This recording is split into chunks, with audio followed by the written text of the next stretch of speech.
पण प्रियाने जेव्हा राजकडे नजर टाकली तेव्हा राजनं फक्त डोळ्यातून प्रश्न विचारला, आदित्य बरोबर बोलतोय का? प्रियानं लाजून होकार म्हणून मान हलवली. हे सगळं पाहून प्रियाचे आई वडील आनंदाने टाळ्या वाजवत होते. आपल्या मुलीला इतकं आनंदी पाहून कोण आई वडील आनंदित होणार नाहीत? एकमेकांना केक भरवल्यानंतर राजनं प्रियाला काही शेअर्स आणि पॉलिसी गिफ्ट्स म्हणून दिल्या आणि एक सुंदर रिंगही, जी आता राजनं तिच्या हातात घातली होती. पण मी तर तुम्हाला काही गिफ्ट दिलं नाही, प्रिया म्हणाली. दिलं ना? राज हसत म्हणाला. काय? सकाळी महादेव आणि पार्वती समोर मला कधीही सोडून जाणार नाही असं वचन दिलं. हे ऐकून प्रियाचे डोळे आनंदाने चमकले, कारण कधीच तिला वाटलं नव्हतं की राज तिला इतकं समजून घेईन आणि इतकं प्रेम करेल. ती राजला मिठी मारायला पुढे झाली, पण लगेचच तिला आठवलं की सगळेच तिथे आहेत. अरे थांबू नकोस, पटकन मिठी मार, मी फोटो काढते. फोटो चांगला आला नाही तर संध्याकाळी राजूसोबत बाहेर जाणं कॅन्सल. राजेश्वरीजी मोबाईलमध्ये कॅमेरा ऑन करत म्हणाल्या. मारते ना मिठी आई, असं म्हणत प्रिया पटकन राजच्या गळ्यात पडली. ते पाहून राजसोबत बाकी सगळेही हसू लागले. I love you Raj. खूपच आनंदात असल्यामुळे प्रिया तोडून बोलून गेली. I love you too. आज राजही सगळ्यांसमोर अचानक बोलून गेला. वा राजू, तू आय लव्ह यू टू बोललास? राजेश्वरीजी गालावर हात ठेवत म्हणाल्या. हो आई, नाहीतर दरवेळी म्हणता. Good decision. प्रियाने हे बोलताच राज तिला रागाने पाहू लागला. ते पाहून सगळेच हसू लागले. प्रिया पाणी पिण्याच्या बहाण्याने तिथून काढता पाय घेऊन निघून गेली. दुपारचा सगळा सेलिब्रेशन संपला होता आणि आता रात्रीच्या वेळी राज प्रियाला बाहेर घेऊन आला होता. पण प्रियाने आपल्या मासूमपणाने राजला पटवत थेट मेळ्यात आणलं होतं आणि आता ती मोठ्या पाळण्यात बसायचा हट्ट धरत होती. प्रिया, त्या पाळण्यात बसायचं नाही. मला बसायचं ना. राज म्हणतोय ना. नाही प्लीज. मग एकटीच जाऊन बस. का? तुम्हाला भीती वाटते का? नाही तर त्यात भीती कसली? खरं तर सत्य असं होतं की राजला मोठ्या पाळण्याची खूप भीती वाटत होती. मग चला ना, सगळेच जात आहेत आणि जर तुम्हाला भीती वाटत असेल तर मी एकटीच जाते. मला कुठलीच भीती नाही, असं म्हणत तो प्रियासोबत बसला खरा, पण पाळणेवाला पाळणा सेट करत होता आणि पाळणा हळूहळू वर जायला लागला तसं प्रियाला राजच्या चेहऱ्यावरची भीती अगदी स्पष्ट दिसत होती. राज, तुम्हाला भीती वाटते ना? प्रिया हळूच हसत म्हणाली. तोंड बंद करून बस. आपलं काम कर. खबरदार अजून एकही शब्द विचारलास तर. हे उत्तर ऐकताच प्रिया आणखी जोरजोरात हसू लागली. आता त्यावर राज रागावणार तोच पाळणा सुरू झाला. थोड्याच वेळात असं दृश्य होतं की प्रिया आनंदाने मोठमोठ्याने ओरडत होती आणि राजने तिला आपल्या भाऊमध्ये घट्ट धरलं होतं. प्रियाच्या छातीत त्याने आपलं तोंड लपवलं होतं आणि पाळणा जोरात खाली येताच तो मोठ्याने ओरडायचा, आई. आणि हे पाहून प्रिया अजूनच जोरात हसायला लागायची. अरे यार, हा कधी थांबणार आहे? पूर्ण वर्ल्ड टूर करूनच मानेल काय? भीतीने राज असं बोलला. ते ऐकून प्रियाचं हसू आणखी दुप्पट झालं. दोघे खाली उतरले तेव्हा राज दारू न पिता देखील अगदी बेवड्यासारखा दिसत होता. बिचाराचं डोकं गरगर फिरत होतं आणि त्याची अशी अवस्था पाहून प्रिया आपलं हसू आवरूच शकत नव्हती. खूप हसू येतंय ना? चल आता तू. राजने प्रियाचा हात धरून चिडून म्हटलं. कुठे? घोस्ट हाऊसमध्ये. आता तिथलं तिकीट मीच घेणार. इथे फक्त पाल नाहीत तर सगळ्या प्रकारच्या चिवडेला असतील, असं म्हणत राज प्रियाला ओढत घेऊन जात होता आणि प्रिया मात्र पाय रोकत स्वतःला थांबवत सॉरी असं म्हणत होती. सॉरी म्हणते ना राज, मला तुझं सॉरी नकोय. राज तिचा हात सोडत चिडून बोलला. मग काय हवंय? भोळी राणी म्हणाली. मी जे सांगेन ते नक्की करशील? हो पक्क, पण मला घोस्ट हाऊसमध्ये मात्र नेऊ नका. मग घरी गेल्यावर थोड्या वेळापूर्वी पाळण्यात जे काही घडलं ते घरात कुणालाही सांगणार नाहीस, असं प्रॉमिस कर. राजचं हे बोलणं ऐकताच प्रियाला पुन्हा त्याचं घाबरणं आणि आई ओरडणं आठवलं. ती अचानक टाळी वाजवत हसू लागली. हसतच तिने समोर पाहिलं तर राज आता चांगलाच भडकलेला होता. नाही सांगणार, प्रॉमिस. आणि आता हसणारही नाही, प्रॉमिस, असं म्हणत प्रियाने राजचा हात पकडला. आज खूप हसू येते ना? राज तिला घुरत म्हणाला. नाही, आता नाही, पक्क. तसं पाहिलं तर मला तुम्हाला काहीतरी सांगायचं होतं. काय सांगायचं होतं? मला तुम्हाला थँक्यू म्हणायचं होतं. का? आजच्या दिवसासाठी तुम्ही माझ्यासाठी एवढं सगळं केलं, मला गिफ्ट दिलं, सरप्राईज दिलं, आजचा दिवस इतक्या छान पद्धतीने सेलिब्रेट केलात, मला मेळ्यात घेऊन आलात आणि माझ्या म्हणण्यावरून तुम्ही पाळण्यातही बसलात. मला तर यावर विश्वासच बसत नाही. काय विश्वास बसत नाही? की हे सगळं तुम्ही केलंत. मग आणखी कोण करणार? राज चिडून बोलला. नाही म्हणजे इतक्या प्रेमाने तुम्ही हे सगळं कराल असं वाटलंच नव्हतं. तुम्हाला हे सगळं आवडत नाही ना, म्हणून प्रिया घाबरून पटकन म्हणाली. माझं हे सगळं करणं तुला आवडलं? हो. आणखी काही करायचंय? सांगू? मग मी काय बोलतोय? मला तुमच्यासोबत डान्स करायचा आहे. आपण एकदा केला होता ना कपल डान्स, तसाच. आणखी काही हवंय? नाही नाही, एवढंच. ठीक आहे, आधी मेळ्यात नीट फिरून घे, मग बघू, राजने प्रियाला म्हटलं. मेळ्यात फिरून झाल्यावर प्रिया आणि राज त्यांच्या हेवन या रेस्टॉरंटमध्ये आले, जे खूपच छान सजवलेलं होतं. एका टेबलची खास सजावट केली होती. त्या टेबलवर प्रिया आणि राज यांच्या नावाची नेमप्लेटही लावलेली होती. त्या टेबलवर आणि आजूबाजूला गुलाबाच्या पाकळ्या पसरलेल्या होत्या. हे सगळं पाहून प्रिया खूप आनंदी झाली. मग तिने हसतच राजकडे पाहिलं. तो जणू तिचा हाच रिॲक्शन पाहण्यासाठी केव्हापासून तिला बघत होता. हे सगळं तुम्हीच करून घेतलंय? प्रिया आनंदाने म्हणाली. नाही, तूच. तुझ्या म्हणण्यावरूनच हे सगळं झालंय, असं म्हणत राजने प्रियाकडे पाहिलं. तुम्ही माझ्यावर एवढं प्रेम करता? आश्चर्य आणि आनंद मिसळलेल्या भावनेत प्रिया म्हणाली. यावर राज काहीच बोलला नाही. तो फक्त हलकसा हसला. पुढे गेला आणि आपल्या एका स्टाफ मेंबरला काहीतरी सांगितलं. त्यानंतर लाईट्स ऑफ झाल्या आणि पिवळ्या रंगाची मंद लाईट लागली. प्रिया आजूबाजूला वर खाली पाहू लागली. तेवढ्यातच हलक्या आवाजात एक सुंदर अशी धून वाजू लागली. राजने आपला हात प्रियाकडे पुढे केला. प्रियानेही हसत आपला हात त्याच्या हातात दिला. मग राजने अतिशय नजाकतीने तिला आपल्याजवळ ओढलं. तिच्या कमरेभोवती हात ठेवला आणि तिच्या डोळ्यात पाहत गाण्याच्या ओळींसोबतच प्रियासोबत नाचू लागला. जितनी दफा देखूं तुम्हें धड़के जोरों से, ऐसा तो कभी होता नहीं मिलके गेरों से. मग राजने प्रियाचे दोन्ही हात पकडले आणि दोघे थोडेसे एकमेकांपासून दूर झाले. मग पुन्हा जवळ येत राजने प्रियाला हळूच फिरवलं आणि तिची पाठ आपल्या छातीला टेकवली. त्यानंतर प्रियाने आपला चेहरा वर उचलला आणि दोघेही एकमेकांकडे पाहू लागले. दूर जाना नहीं तुमको है कसम, खुद से ज़्यादा तुम्हें चाहते हैं सनम. दूर जाना नहीं मुझसे ए सनम, खुद से ज़्यादा तुम्हें चाहते हैं सनम. राज अत्यंत शांतपणे आणि प्रेमाने प्रियासोबत नाचत होता. जणू या गाण्यातूनच तो आपल्या मनातलं सगळं तिला सांगत होता. प्रियाच्या ओठांवरचं हसू काही केल्या जात नव्हतं. दिल में जो भी है तेरा ही तो है, चाहे जो मांग लो रोका किसने है, कत्ल अगर करना हो करना धीरे से, उब भी नहीं निकलेगी मेरे होठों से. दूर जाना नहीं तुमको है कसम, खुद से ज़्यादा तुम्हें चाहते हैं सनम. दूर जाना नहीं मुझसे ए सनम, खुद से ज़्यादा तुम्हें चाहते हैं सनम. गाणं संपलं होतं आणि आता फक्त पियानोची धून वाजत होती. पण तरी राज आणि प्रिया एकमेकांत हरून हलकेच नाचतच होते. मी तुला आधी खूप रडवलं आहे ना? खूप ओरडलंय ना? राजने हळूच विचारलं. यावर प्रियाने फक्त हलकंसं मान हलवून नाही असं सांगितलं. खोटं बोलतेस ना? तुम्ही नाराज होणार? नाही होणार.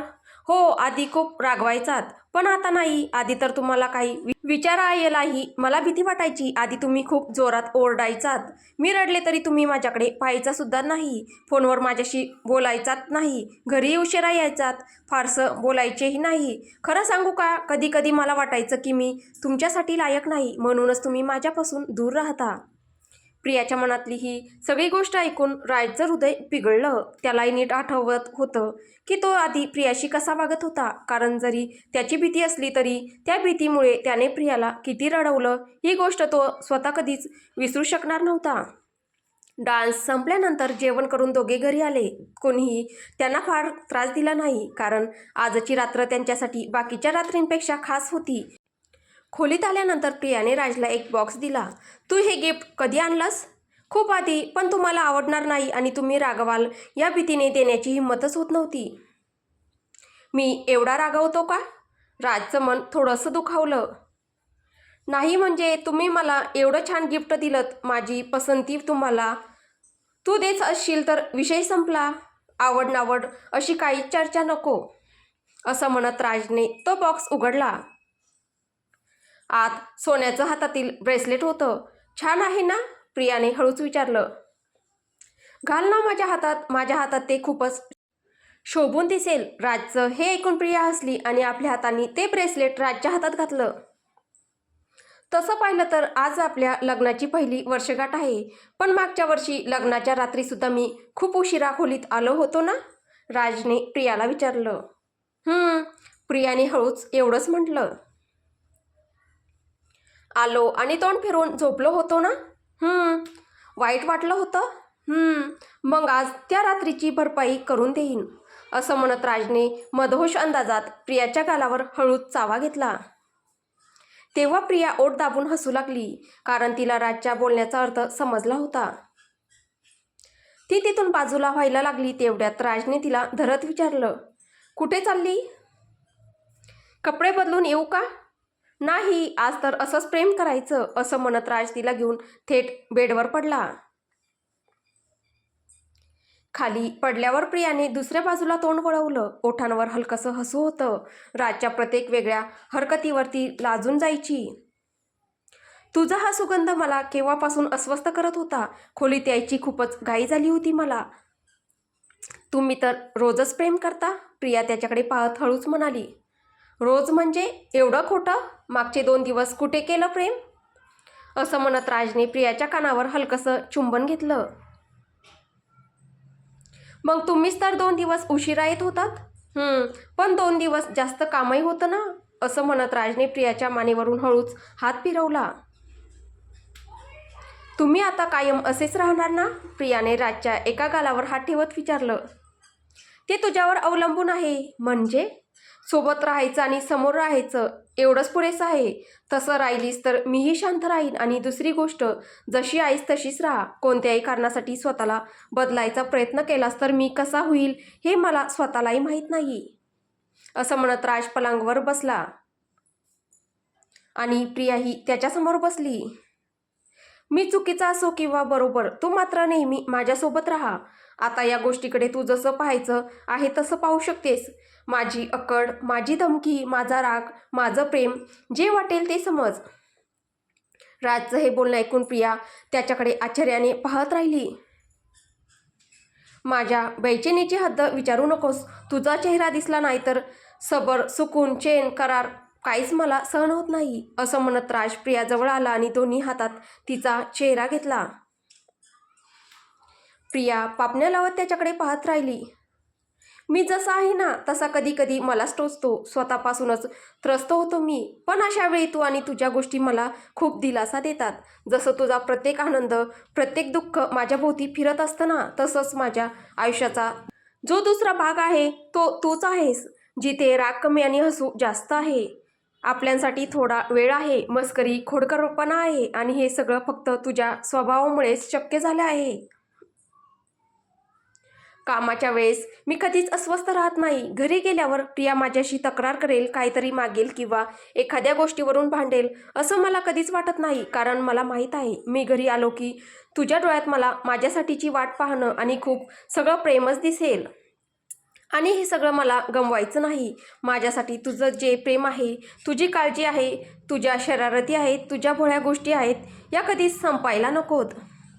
कारण ह्या सगळ्या गोष्टी आज मला इतकं सगळं करायला आणि इतकं सगळं बोलायला ताकद देत आहेत. राज प्रियासमोर आपल्या मनातली प्रत्येक गोष्ट मोकळेपणाने बोलत होता. प्रिया शांतपणे त्याचं ऐकत होती. तेवढ्यात राजने प्रियाचा चेहरा अगदी आपल्याजवळ घेतला आणि म्हणाला. मला तुझ्यावर खूप विश्वास आहे. तो विश्वास कधीही तोडू नकोस. मी तुझ्याकडून ज्या अपेक्षा ठेवल्या आहेत त्या कधीही मोडू नकोस. कधीही कोणत्याही कारणाने मला कायम पहिलं स्थान दिलंस त्यालाच कधी शेवटचं करू नकोस, कारण ते मी सहन करू शकणार नाही. माझ्यासाठी माझी माणसं आधीपासूनच पहिल्या क्रमांकावर आहेत. मी माझ्याबद्दल बोलतोय ना, मग आता फक्त माझी आणि तुझीच गोष्ट होईल, समजलं? असं म्हणत राजने एका हाताने प्रियाच्या कमरेवर हलका दाब दिला. आज तुम्हाला काय झालंय? प्रिया ही त्याच्या हालचालींमुळे हळूहळू भारावून जात होती. खूप काही झालंय मला, तुला काय काय जाणून घ्यायचंय ते सांग, असं म्हणत राजने प्रियाच्या कमरेवर चिमटा काढला. त्यामुळे प्रिया थोडीशी दचकली. काय झालं? असं म्हणत राजने तिला दोन्ही हातांनी स्वतःकडे ओढून घेतलं आणि अगदी आपल्या छातीला घट्ट धरलं. तुम्ही काय करताय आज? प्रिया नजर चुकवत हळूच म्हणाली. लग्नाच्या रात्री राहून गेलेली कसर भरून काढतोय. मला अस्वस्थ वाटतंय राज. ते वाटणारच ना, कारण मी तुझ्या इतका जवळ आहे. क्षणभर थांबून तो पुढे म्हणाला. तसं सांग ना, तुझ्यासाठी सगळ्यात आधी मीच आहे ना, माझ्यावर खूप प्रेम करतेस ना, असं म्हणत राजने प्रियाच्या साडीचा पदर तिच्या अंगापासून बाजूला केला. राज, प्रिया एवढंच बोलू शकली. आता तर पूर्ण रात्र माझंच नाव घ्यायचंय, आधी उत्तर दे. हो, मी तुमच्यावर खूप प्रेम करते आणि तुम्ही माझ्यासाठी खूप महत्त्वाचे आहात, माझ्यापेक्षाही जास्त. I want you because I don't live without you, you know this ना, राज प्रियाच्या डोळ्यात पाहत म्हणाला. येस आय नो, असं म्हणत प्रियाने राजच्या गालावर किस केलं. माझ्या ओठांना चुंबन दे, ते तुझ्या ओठांसाठी तळमळत आहेत. यावर प्रिया हसली आणि हळूच आपले ओठ राजच्या ओठांच्या जवळ नेले. स्पर्शाच्या अपेक्षेने राजने प्रियाची पकड थोडी सेल केली. त्या क्षणी प्रिया त्याला परेशान करण्यासाठी पळायचा विचार करू लागली, पण ती विसरली होती की ती बाहू राजची आहे. क्षणात राजने तिला झटकन पकडलं आणि म्हणाला. यावर प्रिया हसू लागली. संध्याकाळपासून खूप हसू येतंय ना तुला? थांब तू, असं म्हणत राजने तिला पलंगावर पाडलं आणि स्वतः तिच्यावर झुकला. तिच्या मानेवर चुंबन घेत हलकसं चावू लागला. तेव्हा प्रिया जोरजोरात हसू लागली. हे काय करताय तुम्ही? प्रिया हसतच म्हणाली. मी ही खोड्या काढतोय. ही कसली खोडी? असं म्हणत प्रियाने राजच्या मानेभोवती आपले हात टाकले. तुझी पळून जाण्याची खोड आणि माझी तुला पकडून शिक्षा देण्याची खोड, असं म्हणत राजने प्रियाच्या मानेखाली हात फिरवला. या हालचालींमुळे प्रियाकडून नकळत एक हलकी सिसकई बाहेर पडली. ते ऐकताच राजच्या हातांची गती वाढली. तो तिच्या चेहऱ्याजवळ आपला चेहरा जवळ नेऊ लागला आणि मग तिच्या ओठांच्या अगदी जवळ येत म्हणाला. Come on kiss me damn it. मदहोशी आता राजवर अधिकच हवी होत होती. नाही, असं म्हणत प्रियाने आपला चेहरा दुसरीकडे वळवला.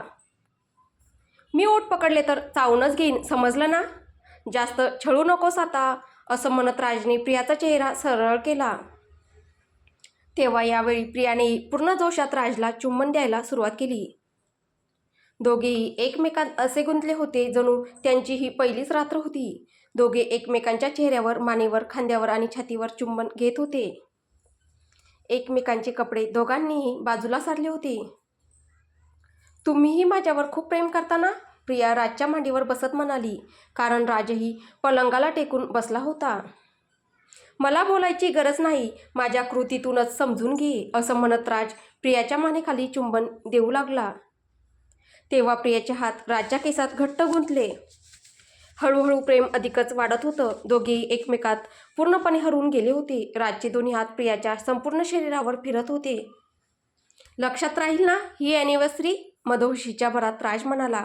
तो प्रेमाच्या शेवटच्या टप्प्यावर होता. श्वास अनियंत्रित झाले होते. हो कायम, प्रियाने उत्तर दिलं. तिची अवस्था काही वेगळी नव्हती.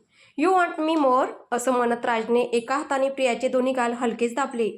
यस, प्रिया एवढंच बोलली आणि त्या क्षणी राजने तिच्या ओठांवर आपले ओठ ठेवले आणि अत्यंत उत्कटपणे तिला चुंबन देऊ लागला.